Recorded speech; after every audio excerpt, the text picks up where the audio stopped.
A rabbi sits on a limestone hillside above the Sea of Galilee. The wind is coming off the water. You have probably heard these statements. They are called the Beatitudes. Today, they get painted on coffee mugs. You see a young professional standing next to a brand new car, breathing in the smell of fresh leather and synthetic gloss. And at the bottom of the caption, there is a single hashtag, blessed. We have stripped the ancient, gravitational weight entirely out of the text. We have turned a divine revelation into a cheap status symbol. In our modern economy, we assume that if the bank account is full, if the medical scan is totally clear, and if the relationships are completely frictionless, then God must be smiling on us.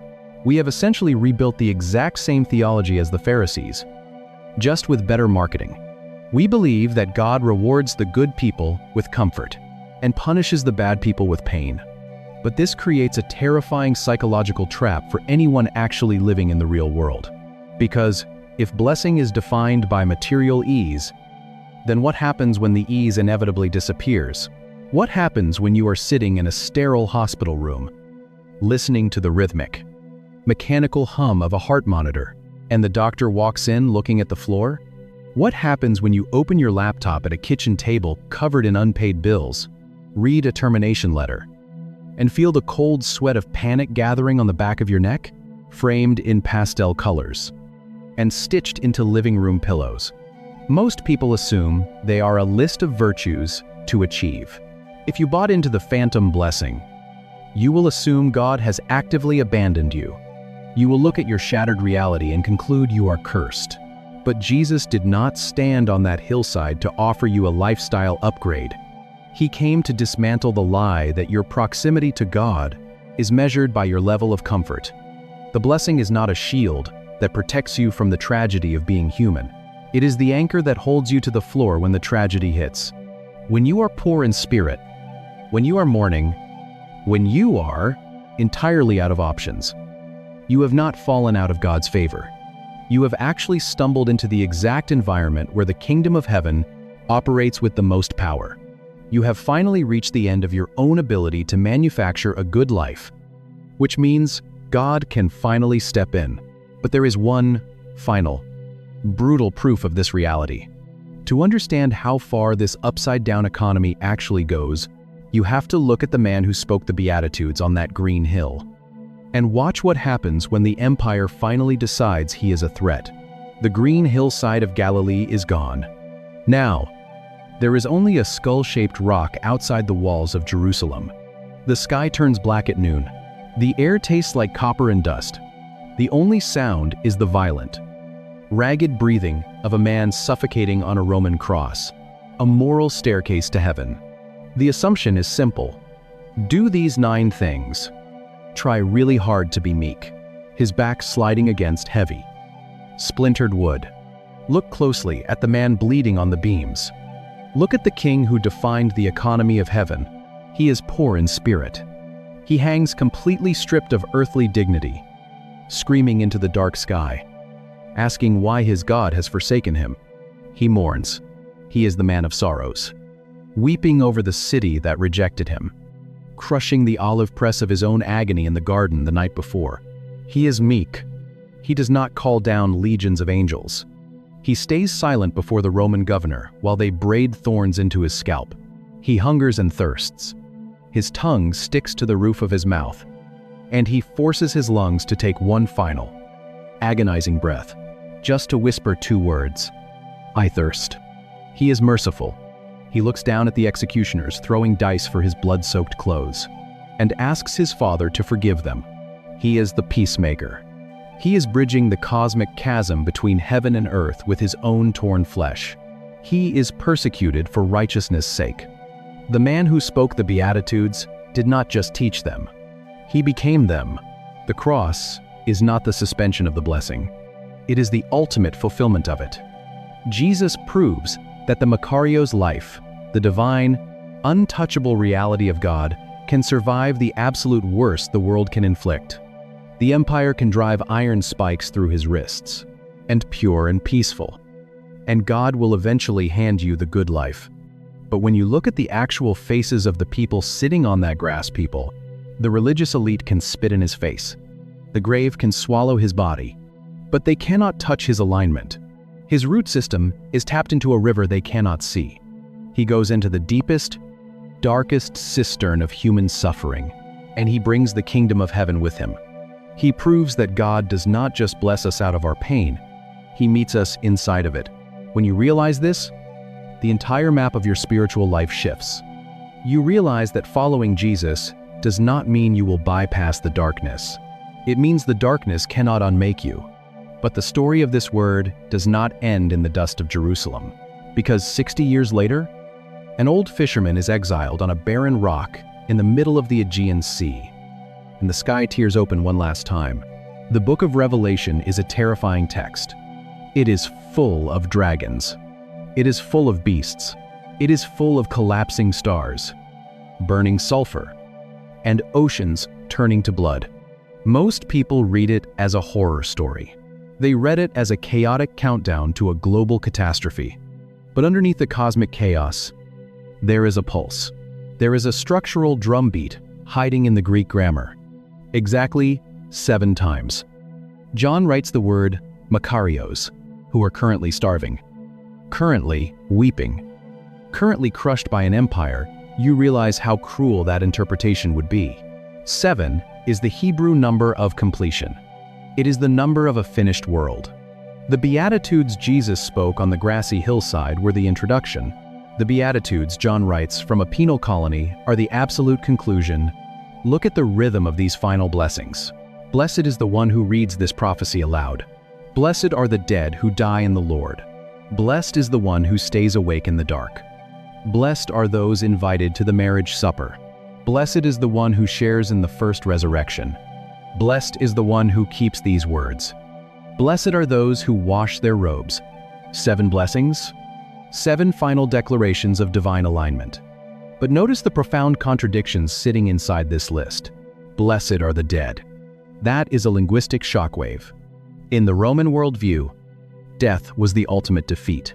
A corpse is not Makarios. A corpse is food for worms. But John is writing to Christians who are being thrown to wild animals in the Colosseum.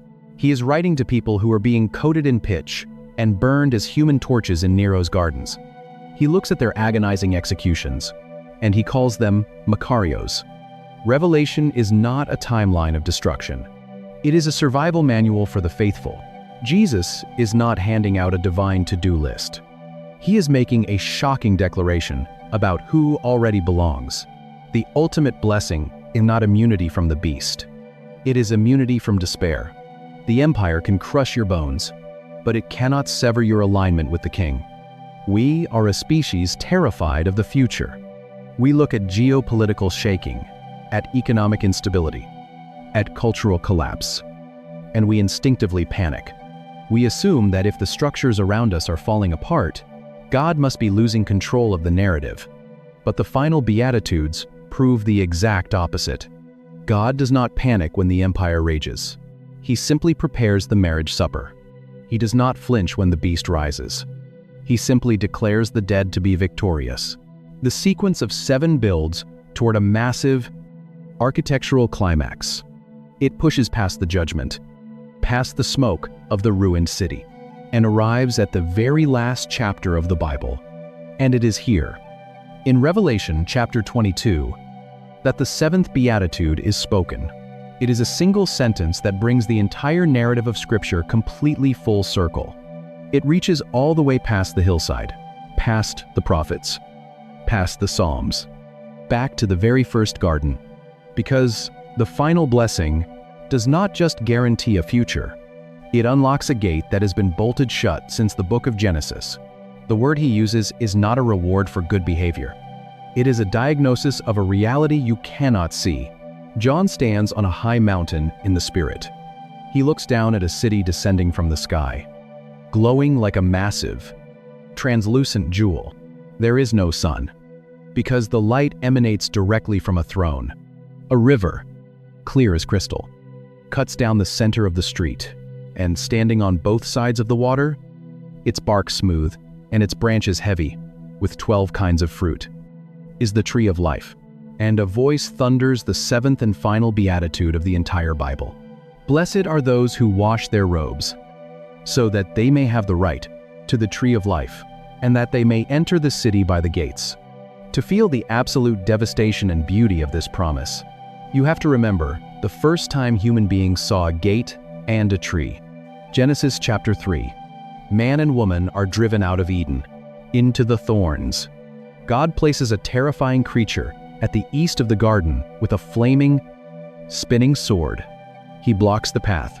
He locks humanity out of the environment where they were meant to flourish. For thousands of years, we have been standing in the dust outside that locked gate, trying to manufacture our own blessing, trying to grow our own gardens in the cursed ground. Human history is not a permanent exile. It is a relentless rescue mission back to the tree. But how do you get past the flaming sword? The text says, you must wash your robes. This distinction changes everything. If you misunderstand what this word actually means, you misunderstand the entire economy of heaven. And earlier in Revelation, John reveals the impossible mechanism of this washing. He says the saints have washed their robes and made them white in the blood of the Lamb. This makes absolutely no physical sense. Blood does not bleach linen. Blood stains. Blood ruins. This washing is not a human achievement. It is a divine substitution, because the King allowed his own flesh to be torn on a wooden cross. The flaming sword is removed, because he was cursed outside the walls of Jerusalem. You are given the right to walk directly through the gates of the new city. Those gates are carved from single, massive pearls, and the text says they will never be shut. You do not have to fight your way in. You do not have to climb the wall. You simply have to wear the robe he purchased for you. The story of Scripture begins with a curse that expels us, and it ends with a blessing that pulls us back in. And when you pull back and look at the entire thread of this single word, from the desert to the hillside, to the golden streets, you finally see the true shape of the economy you belong to. A traveler walks a straight path in a Judean drought, and his roots find a hidden river. You will spend your life exhausted, trying to earn a status that was never meant to be achieved by human effort. A prophet sinks into the suffocating mud of a burning city, and his alignment with heaven remains completely unbroken. A rabbi looks at a crowd of starving, occupied outcasts, and he pulls the divine life of God down into the dirt. A king suffocates in the dark on a Roman cross, and he proves that the deepest suffering cannot sever the blessing. A scattered church faces the beasts of a raging empire, and an exiled fisherman declares them untouchable. A multitude washes their torn robes in blood, and the crimson makes the linen blindingly white. A flaming sword is finally lowered at the edge of Eden, and humanity walks freely back to the tree of life. One word. One unstoppable rescue. But here is the part I keep coming back to. The Greek word makarios, a word that was engineered by an ancient culture to describe the gods, a state of existence entirely immune to the grinding friction, the disease, and the grief of human mortality. And Jesus takes that untouchable, elite word, looks at a weeping widow or a terrified day laborer, and says, "This belongs to you." If you are in a season where the phantom blessing of the modern world has completely failed you, if the bank account is draining, you will look at your own grief, your own spiritual poverty, or your own hunger, and you will assume God has turned his back on you. If the medical scan was not clear, if the grief is sitting so heavy in your chest that you can barely pull air into your lungs, and you are looking at the shattered pieces of a life you tried so hard to build the right way, you are not cursed. The loss is not a punishment. The mourning is not a sign of abandonment. You have not fallen out of his favor. You have simply reached the end of your own ability to save yourself. The end of your own ability to manufacture a perfect life. And that bankruptcy is exactly where the kingdom of heaven begins. The vine does not ask the branch to perform. It asks the branch to remain connected. And may the God who has never once been afraid of your brokenness walk with you through the dark and plant your roots so deep into his river that the drought cannot unmake you. If this reached something in you, subscribe, leave a comment. Even one word helps. Share this with someone who is sitting in the ruins of their own plans and needs to know they are not abandoned. Pray for us as we keep digging into these texts, carrying the smell of salt, crushed thyme, and drying nets. Below him, a crowd of thousands presses into the slope. Jesus was not offering a bumper sticker to make them feel better. He was giving them a completely new map of reality, but to feel the sheer, tectonic weight of what he is doing on that hillside. You cannot start in the Gospel of Matthew. You have to go back 1,000 years. You have to stand in the dust with an ancient king, singing a song that centers on a single Hebrew word, a word that the English language simply cannot hold. Open the scroll of the Psalms, and the very first sound you hear is a declaration. Psalm 1 operates as the gateway to the entire ancient hymn book. It sets the rules of engagement for how to interact with God, and it begins with a phrase that English Bibles almost universally translate as, "Blessed is the man," but the word sitting there on the parchment is the Hebrew noun ashrei. Ashrei is plural, literally. The text reads, "Oh, the blessednesses of the man." But to grasp what it actually means, you have to look at its root. Ashrei comes from the Hebrew verb ashar. Ashar does not mean to feel happy. It has nothing to do with a sudden windfall of money. These are not the elite of Jerusalem. These are the occupied. These are the sick, the possessed, the widows, the day laborers, or a crop that yields double, or waking up on a sunny morning feeling emotionally satisfied. Ashar is a spatial word. It means to go straight, to advance, to walk directly forward on a level path. Picture a traveler in the Judean wilderness, surrounded by jagged limestone ravines and dead-end wadis, who finally sets his foot on a clear, unobstructed road. That traveler is Ashrei. He is not necessarily comfortable. He is aligned. This spatial reality completely changes the famous metaphor that immediately follows. The text says this aligned person is like a tree planted by streams of water. Notice what the tree is doing.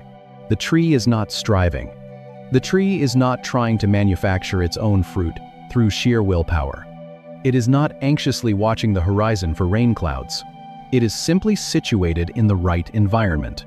Its roots push deep into the dark, damp soil, drawing up a silent, hidden current of water, while the rest of the land bakes under the Middle Eastern sun. In the ancient Israelite mind, to be blessed is to be situated in reality, exactly as God designed it.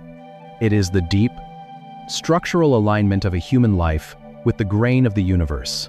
When your life is ordered around the instruction of God, you can endure the scorching wind of a terrible season, with dirt packed beneath their fingernails and Roman taxes slowly draining their ability to feed their children, because your root system is tapped into an underground river that the drought cannot touch.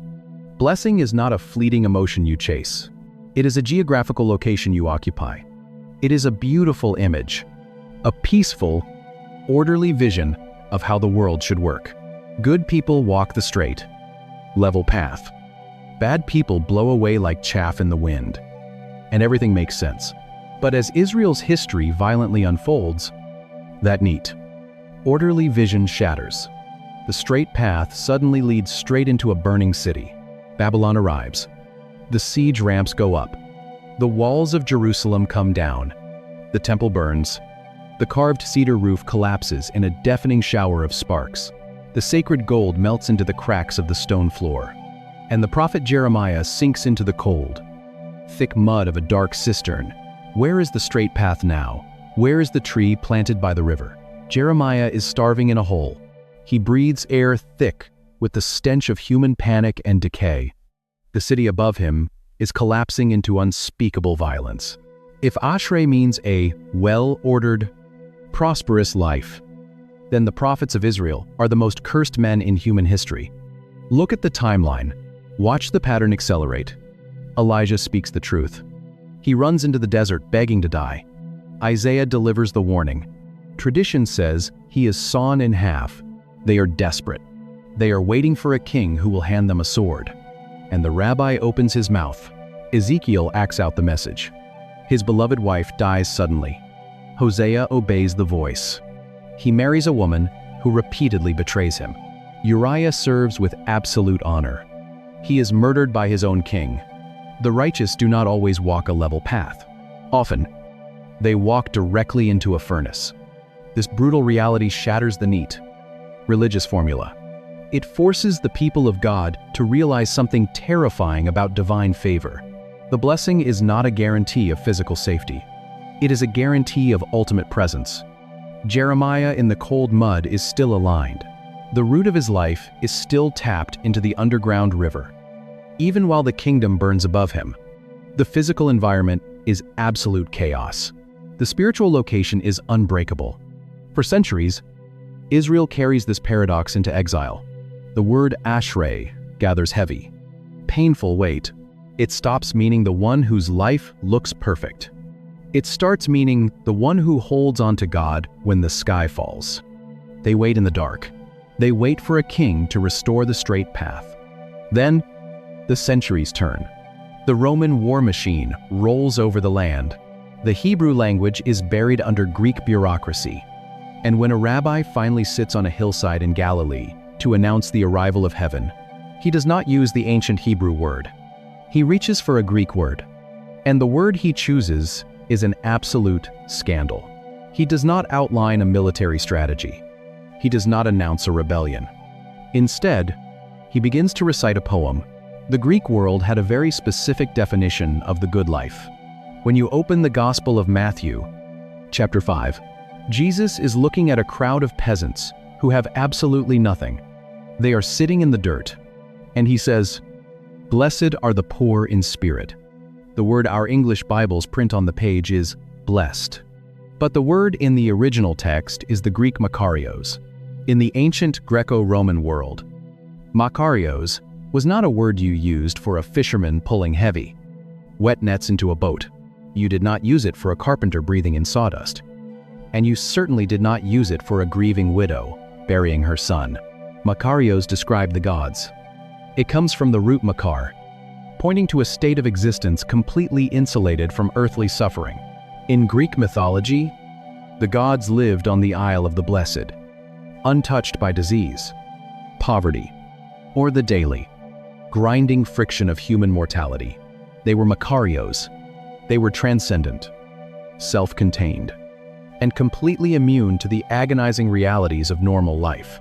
To be makarios was to be so wealthy, so powerful, and so secure that the tragedies of the world could not reach you. If realizing how strange and beautiful the original language of the Bible actually is makes you see the text differently, you are exactly who this channel is for. It is a rhythm they have heard before, a pattern of words echoing backward through the prophets. Drop a thought in the comments and hit subscribe. Because every week we go deeper into the text than you knew was possible. So Jesus looks at a crowd of marginalized, occupied, hungry people, and he calls them makarios. This is intellectual whiplash.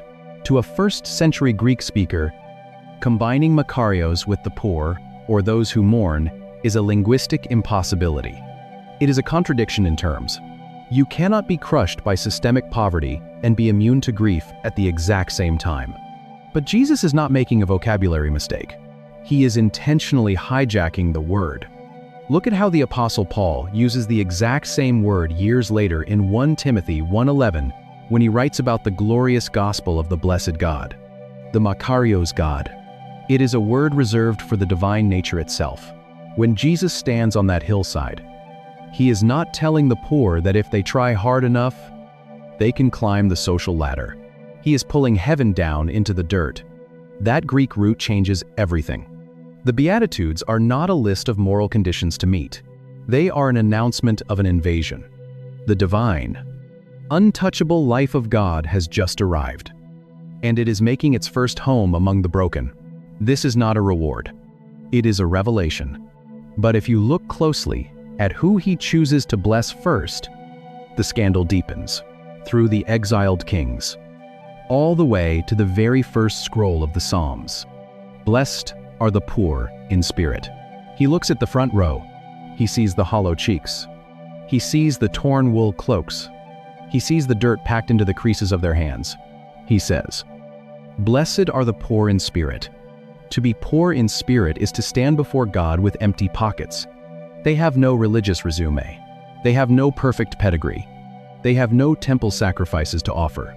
They look into their own chests and find absolutely nothing to buy their way in. The religious elite tell them they are cursed.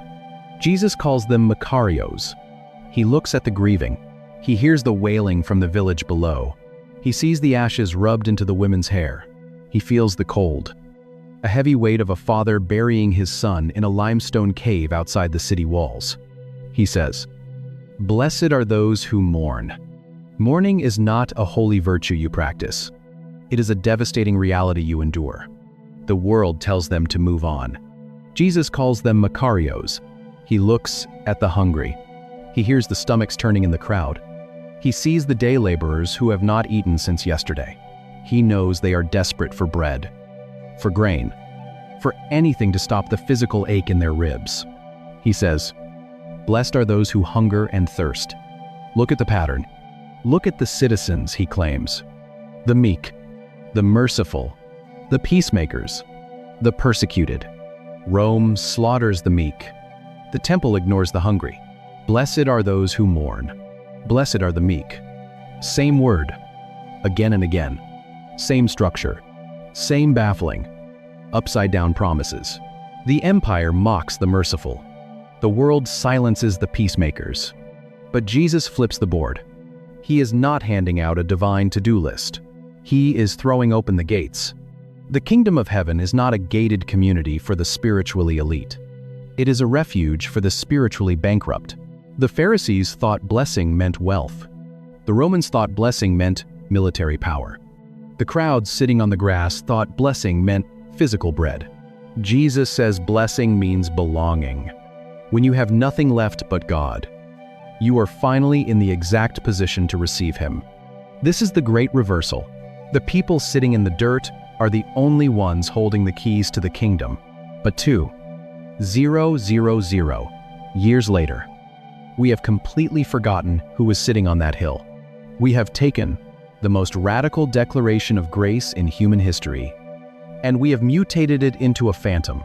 Look at the glowing screen in your hand in the middle of the night. You scroll through a social media feed, and you see the modern translation of the word. You see a photograph of a pristine kitchen with sunlight spilling across marble countertops.